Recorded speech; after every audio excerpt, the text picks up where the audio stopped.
All right, so today we're going to talk about if GPT-3 is overhyped.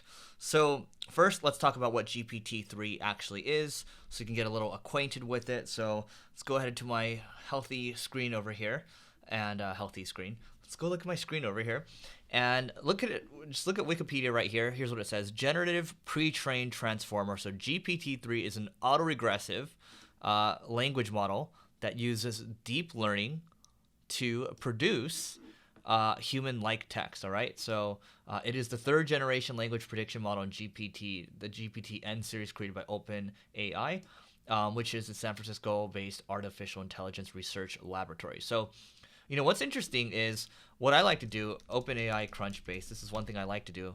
I like to look at how much the company actually raised in funding, and I bet it's a lot. So they raised $1 billion, and if you look at the current team, I believe it's Sam Altman that is currently, yep, here he is, Sam Altman that's currently running it. And he used to, just scrolling down over here, Sam Altman, he used to run Y Combinator, and he successful startup founder and great investor as well.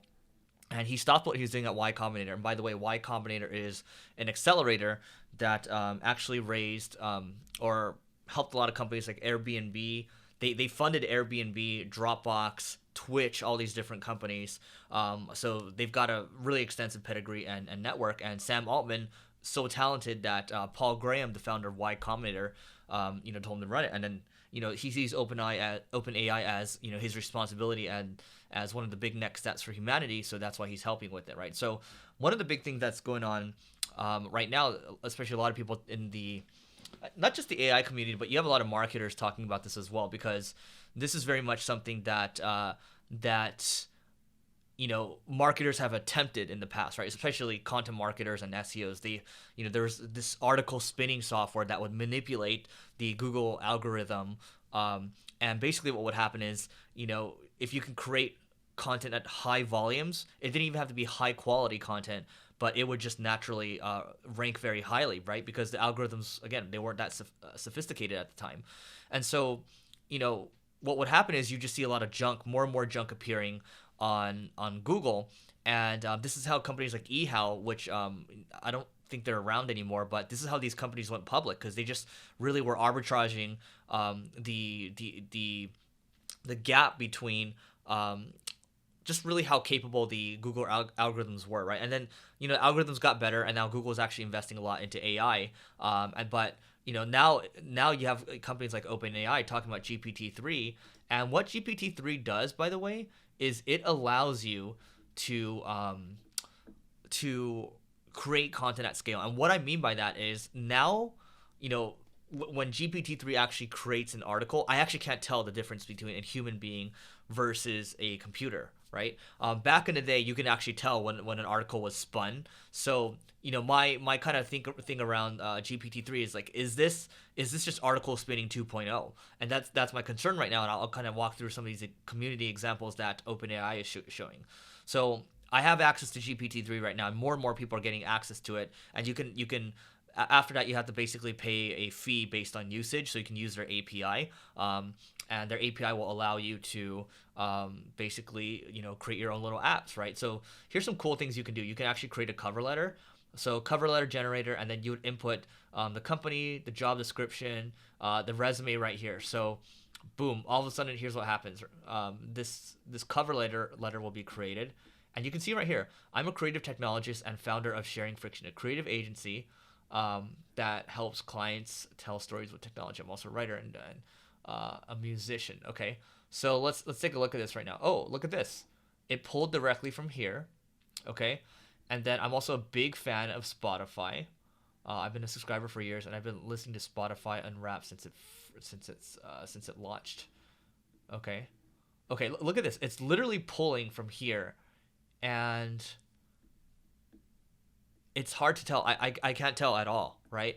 And so that's kind of scary. It's like, oh my God, now we're going to be able to really create content at scale, and not just content at scale, but quality content at scale. So SEOs are probably like licking their chops right now. Oh my God, I'm going to be able to create a ton of content. I'm going to be able to rank really well. And so, let's go ahead and take a look at down here. You can actually generate tweets as well. So what you can do here is you can generate tweets in the style of a certain person, okay?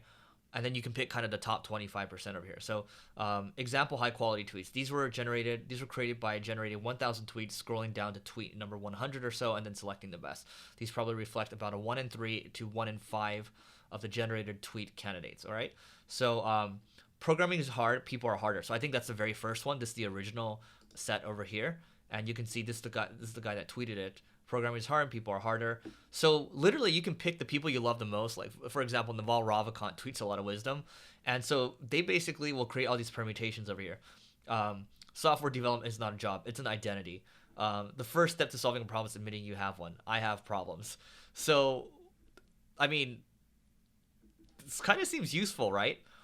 And there are actually a lot of companies right now doing headline generation because, marketers need to create copy, they need to create headlines. So, okay, let's take a look at this one over here. Here's the topic. Britain, coronavirus beaches. Videos show crowded beaches in Britain. Apple Big Sur software. Apple promises faster software update installation with macOS Big Sur. I'm not even sure I'm pronouncing that correctly. And so this will give you some ideas to work off of. And again, you can actually produce full-on papers, right? So if I wanted to write, imagine, I remember, one of the classes I had in college was history, and I would just go to Wikipedia the day before, and I would basically just reproduce the article, and I'd probably get at least a B plus on it. I'm pretty sure I'd get an A using this, right? Now, here's where I see the problem. If I have this API access right now, and I'm assuming they're going to give a lot more API access to people, the bar is going to be raised for sure, but everyone's going to move up to that, right? So the quality, everyone's going to be creating quality content at scale. So now it's going to be even harder to create, really good written content, right? So who are the people that are going to win? It's going to be the people that have a strong website with a strong domain authority, and they can just crank out content like this. I don't know how well Google's going to be able to tell, what was created from OpenAI or not, because it's very difficult to tell right now. And so, and you also have to assume they're pulling from, tons and tons of data where one article that they produce for you is not necessarily going to be the same thing as somewhere else, right? So you're going to have all these different permutations across the net. I think it's going to make it a lot harder for Google's, the search engine algorithms. But again, my struggle with this is that if everyone has access to this, everyone's going to be producing the same quality of content. Which is why right now for our software company, ClickFlow, our developers are bringing it up where it's like, oh, we can help people create content. And I'm just like, everyone else is doing that right now. Like, what can we do that is actually unique, right? Because some people have showed me some stuff around, oh, Eric, we have this copy generator. Oh, Eric, we can create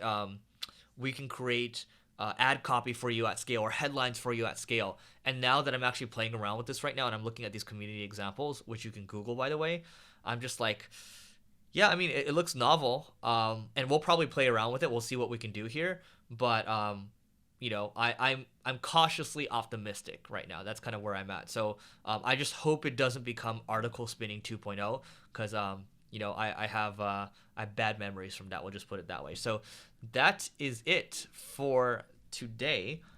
Before we go to levelingup.com.